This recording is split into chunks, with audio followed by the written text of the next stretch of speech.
There's a lake my brother and I used to fish when we were younger.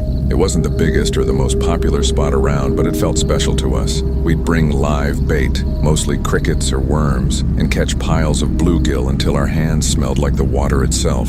Some of my earliest and fondest memories come from that lake, and honestly, I think that's where my love for fishing really began.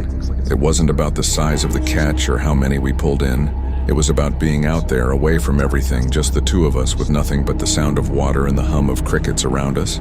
The lake sat in an odd place. It wasn't on any main road or near any marked trail. You had to hike through a few hundred yards of thick woods to get to it. Maybe that's why not many people went there. For us, that was the best part. It felt like our own secret hideaway. There was something almost sacred about it. The stillness, the smell of the damp earth, the way the light hit the surface near sunset. We always said it felt like time slowed down there. We weren't morning people, not back then. Most folks liked fishing at dawn when the air was cool and the light was soft, but my brother JJ and I had our own rhythm. We preferred evenings, the slow fade from gold to blue, the crickets replacing the birds, and the calm that came with nightfall. It became our weekend ritual. When other kids were out at parties or glued to their phones, we were sitting on those old rocks by the water, talking about life and trying to catch whatever would bite. That Friday started like any other. We got to the lake just as the sun began dipping behind the trees. The air was cool but not cold yet, and the light shimmered off the ripples like melted copper. We set up on a flat patch of rocks that jutted slightly over the water, a spot we'd claimed long ago. Our rods were ready, bait boxes open, tackle bags at our sides. Everything was familiar, almost routine. We'd done this hundreds of times. But that night, something broke the pattern. It started with movement. Out of the corner of my eye, I noticed ripples spreading across the far side of the lake. Not the gentle kind you see when a fish breaks the surface, but wide, forceful waves that rolled outward, as if something large was moving just beneath. I pointed it out to JJ, and we both squinted into the dim light trying to make sense of it. The lake wasn't small, and with the light fading, it was hard to tell what we were seeing. Then it happened. A dark shape began to rise from the center of those ripples. At first I thought it was a huge fish or maybe a log being lifted by the current, but it kept rising. Too tall, too steady. The shape straightened, and I realized with a jolt that it wasn't an animal at all. It was a person. JJ muttered a curse under his breath at the same moment I did. The figure was upright, motionless, almost eerily still for someone standing waist-deep in a lake. What struck me hardest wasn't that there was a person out there. It was how they had appeared. They hadn't waded in from the shore. They had come up from beneath the surface. That meant they'd been underwater for a while. The thought made my skin crawl. I wanted to leave. My instincts were screaming that something about this was off, but JJ wasn't having it. He brushed it off, saying the person was too far away to bother us. He was right, technically. The figure stood across the lake, maybe 50 yards out. We could barely make out details, so we stayed, trying to rationalize it. The person began to move, slowly swaying back and forth, the motion oddly smooth, almost graceful, not like someone struggling to stay afloat, but like they belonged there. It didn't even look like swimming. It was more like the water moved with them, around them, as if it followed their rhythm. It was hypnotic. For several minutes, neither of us said a word. Our fishing rods hung useless in our hands. JJ broke the silence first, suggesting maybe they were night swimming. I reached down and touched the surface near me, jerking my hand back almost instantly.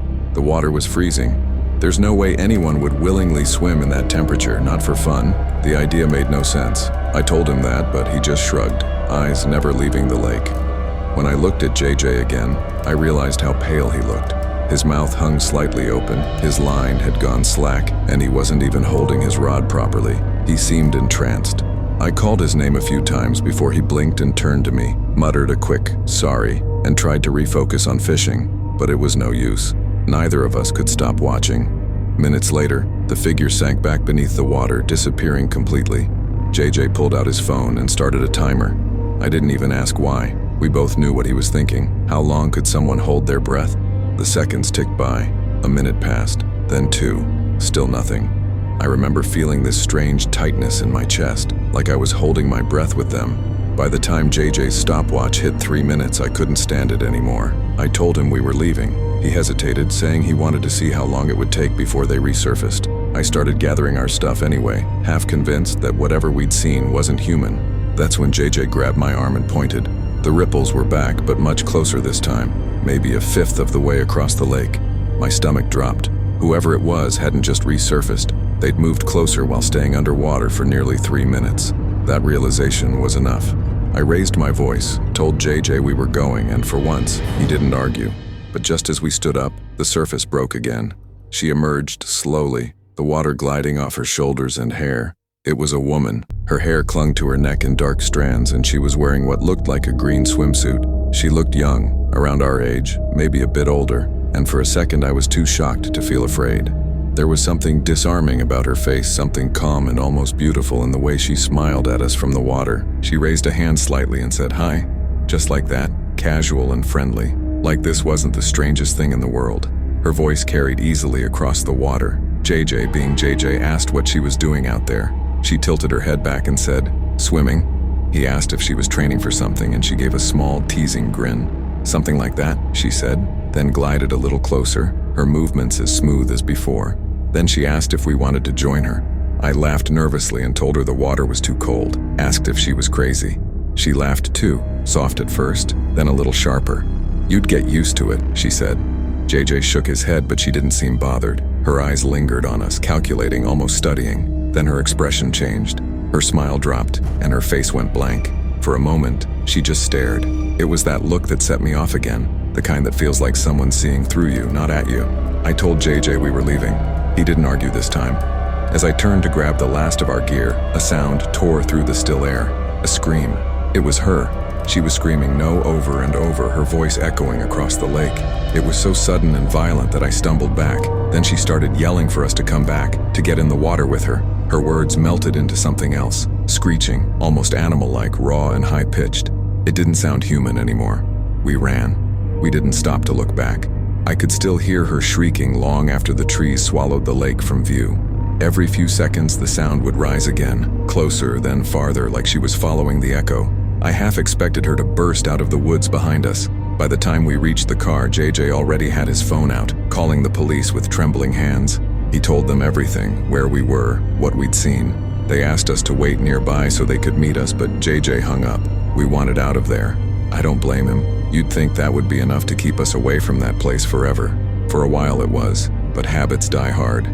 After a few weeks, we went back, with our dad this time. It took some convincing, but we told him what happened, and to our surprise, he didn't laugh. He just looked thoughtful. I think he was more curious than scared. He wanted to see the woman for himself, but she never came back. We never saw another ripple or heard another scream, just the same calm water and the same quiet woods. Over time, it turned into a story we'd bring up half-jokingly. "Maybe she's still down there," JJ would say, smirking. Sometimes I laughed, sometimes I didn't. I don't go to that lake anymore, haven't in years, but every once in a while, I'll think about that night, the still water, the ripples, that face rising slowly from the dark, and I'll feel that same chill run through me. I've told myself 100 times she was just a mentally unstable woman, maybe someone who lived off-grid nearby. That's the only explanation that makes sense. JJ has other theories, but I've stopped entertaining them. Still, sometimes when I'm fishing somewhere new and the water goes completely still, I'll catch myself scanning the surface, waiting for ripples that shouldn't be there. My name's Jay, and fishing has always been one of my greatest joys in life. I'll take any excuse to get out on the water, whether it's a quiet lake, a slow-moving river, or the marshes out here in southern Louisiana. Something about being out there just feels right. The smell of salt and mud, the stillness broken only by the slap of the paddle. It's peace, pure and simple. What happened a couple of months ago still sits heavy with me, though. It started out like any other fishing trip. My buddy Angel and I decided to hit the marshes for speckled trout. We'd done it plenty of times before, so it wasn't anything new. The marshes down here are shallow for the most part, with tall reeds swaying in the wind and narrow channels that twist like veins. We took my two-person kayak, the same one we always used. It was early spring, that kind of chilly morning where the air bites a little but not enough to stop you from going out. The water, on the other hand, was freezing, but we didn't care. Fishing's fishing. After paddling for half an hour, we found a spot that looked promising, open enough for casting, quiet enough to feel like we had the whole world to ourselves. There wasn't another soul around, which was exactly how we liked it. We cracked open a couple of beers, cast our lines, and let the hours slide by. It was calm, just the soft lapping of water against the kayak and the buzz of insects in the distance. About an hour in, Angel hooked into something. The way his rod bent, told me it was a decent catch. He got so excited he leaned over the side to get a better look, and before I could even warn him, I saw it happen. His phone slipped right out of his jacket pocket, hit the edge of the kayak, and vanished into the dark, muddy water. Angel froze, staring at the ripples. Then he swore louder than I'd ever heard him. He said his insurance covered damage, but not a complete loss. Replacing it would cost hundreds, money he didn't have. I didn't blame him for being mad. I wasn't exactly flush with cash either. I told him we'd try to find it, though I knew the odds were terrible. The water was too murky to see even an inch below the surface. Still, we spent 20 minutes paddling slowly in circles, poking the bottom with our paddles, hoping to feel something solid. But the marsh floor was just a mess of mud and weeds. After a while, even I started second-guessing where the phone had fallen. Eventually, I told Angel to let it go and enjoy the rest of the day. He wasn't having it. He shook his head and said he wasn't leaving without that phone. Before I could argue, he started taking off his shoes and rolling up his pants. He said he'd wade in and feel around with his feet. Honestly, it didn't seem like a terrible plan. The second his foot hit the water, though, he cursed. The water was ice cold. He kept going anyway, stepping carefully until the water reached his waist. That's when I realized the marsh was deeper than I thought, close to 4.5 feet deep in that spot. Still, he was determined. I stayed in the kayak, watching him move slowly, feeling around with his toes. It was quiet, except for the soft splashes he made. A few minutes passed, then 10. I could tell by his face that the cold was getting to him, and I was just about to tell him to give it up when it happened. 1 second, Angel was standing upright. The next, he was gone, vanished beneath the surface with barely a sound. At first, I thought he'd slipped. The bottom of the marsh can be slick, and it wouldn't have been the first time someone lost their footing.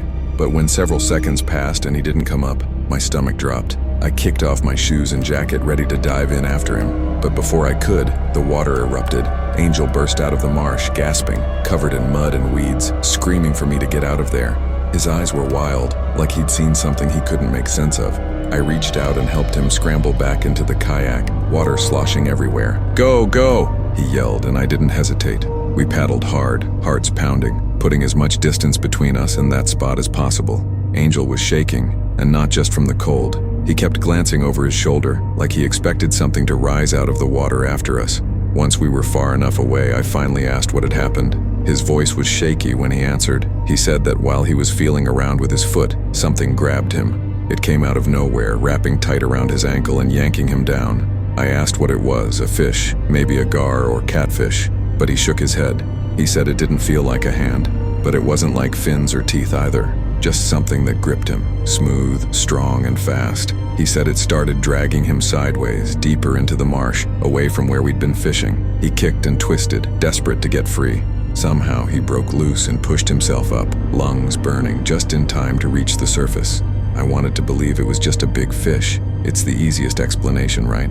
The marshes are full of strange creatures. But the way Angel described it, it didn't sound like anything I'd ever heard of. He said it felt alive, intelligent even, like it was pulling with purpose. We paddled straight back to the launch after that.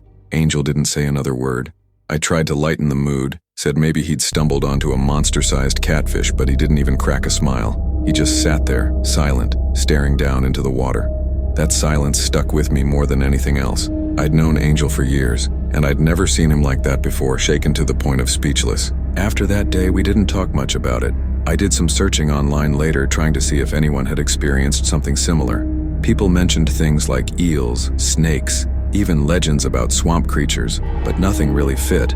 Whatever grabbed him, it didn't leave any marks. It was like it just let him go once it decided to. Part of me wants to go back there, to that same spot, just to see if anything strange happens again. But every time I think about it, I feel that same chill I saw in Angel's eyes. The truth is, I've been fishing those marshes for years, and I've never once felt uneasy out there, until now. Ever since that day, every time I cast a line into the water, there's this quiet tension sitting in the back of my mind. That feeling that something could be watching, waiting, just beneath the surface. I still fish, but I don't go out there alone anymore. This happened about 2 months ago, and it still crosses my mind from time to time. It was me, Kat, Nick, and Megan, our usual weekend crew. We were looking for something to do on a Saturday evening when Nick mentioned a reservoir near Megan's house. We'd been there several times before. It had sort of become our classic hangout spot. Nick and I loved fishing, and we knew the reservoir was stocked with bass, so we figured we'd try our luck. Kat and Megan were more interested in relaxing by the water, having a few drinks and maybe going for a quick dip if they felt like it. Megan lived way out in the country, and the reservoir was only a 10-minute drive from her place, followed by a short walk through the woods behind her neighborhood. Technically, the reservoir was off limits, county property, which was obvious from all the no trespassing signs plastered along the chain-link fence surrounding it. But Megan had cut a hole in that fence ages ago. We laughed about it every time we went there, joking about how we'd found this perfect hidden spot that nobody else knew about. The place itself was small, surrounded by thick woods on 3 sides and a narrow access road on the 4th. The water was crystal clear, and there was a little sandy patch we called the beach. Some flat rocks nearby made perfect spots for lounging. It was peaceful, quiet, and felt like our own secret getaway. Since it was so secluded, we could play music, drink, and be loud without worrying about bothering anyone. By the time we got through the fence that evening, the sun was already starting to set. Nick and I immediately set up our fishing rods, even though we both knew we probably wouldn't be doing much actual fishing. The girls laid out a blanket, opened their drinks, and started playing music. The whole scene had this perfect, relaxed vibe to it. I'd be lying if I said I didn't have a bit of a thing for Megan. Nick, on the other hand, had his eyes on Kat. We joked about it all the time, but that night things felt easy and fun, at least at first. We'd only been there maybe 20 minutes when Kat suddenly pointed toward the far side of the shoreline. "Do you guys see that?" she asked, squinting. We all looked. There, half hidden in the reeds, was a small canoe wedged near the bank.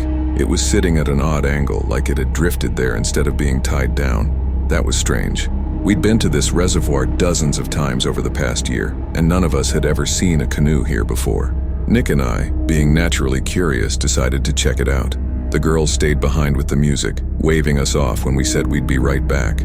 It only took a few minutes to walk along the bank, but the closer we got, the more uneasy I started to feel. The canoe wasn't empty like we'd assumed. There was a fishing rod resting against one side with the line still in the water, a tackle box lying open like someone had been digging through it, and even a half-eaten sandwich wrapped in plastic sitting on one of the seats. But the weirdest thing, by far, was the phone. It was lying face up on the center seat, flashlight on, the screen locked. "Who the hell leaves their phone like that?" I asked. Nick didn't answer right away. He just stood there staring. Everything else, the fishing gear, the sandwich, could have made sense. Maybe someone heard us coming, realized they were trespassing, and ran off. But no one in their right mind abandons their phone like that. I looked around, expecting to see someone nearby. There was nobody. The woods were quiet. The water was still. It was one of those moments where everything suddenly feels off, even if you can't explain why. After a few seconds of silence, Nick said quietly, "Let's go back."